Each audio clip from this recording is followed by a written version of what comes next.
They are some of the most vulnerable in the city of Toronto, and during this pandemic, they are put at further risk due to the fact that they are experiencing homelessness. But earlier this morning, the city of Toronto moved in to clear some encampments, calling them a safety hazard. I'm letting them know. I'm keeping up with them. I'm the one who texts them.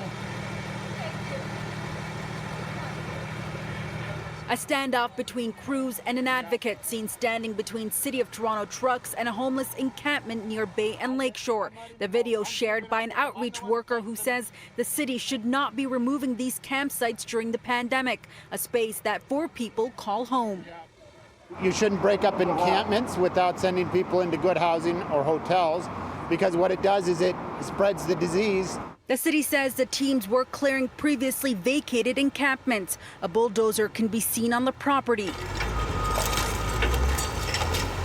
removing debris. The city had issued eviction notices to several encampments in the downtown area. The city says 7 out of 100 sites are currently experiencing outbreaks, meaning 1 or more client or staff member tested positive. You have a disease come and people empty out of the overcrowded shelters.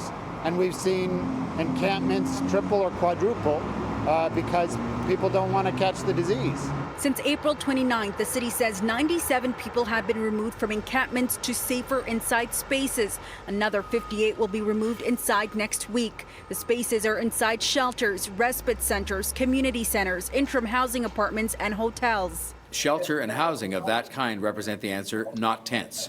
And when you hear of the safety and health hazards that are represented by those encampments, then I think you understand that what we're doing by giving notice, providing housing options, and then clearing out those camps is the responsible thing to do. On May 1st, Toronto Fire responded to a fatal fire in an encampment in the Mount Pleasant and Bloor Street area. Chief Matthew Pegg says there have been 55 encampment fires this year and 15 alone in the last 2 weeks. On Wednesday of this week, we cleared the hazards from another encampment located under the Gardiner Expressway, where we removed more than 100 liters of gasoline and 17 propane tanks from that site. This is just one example of the extraordinary hazards that are often present in the encampments.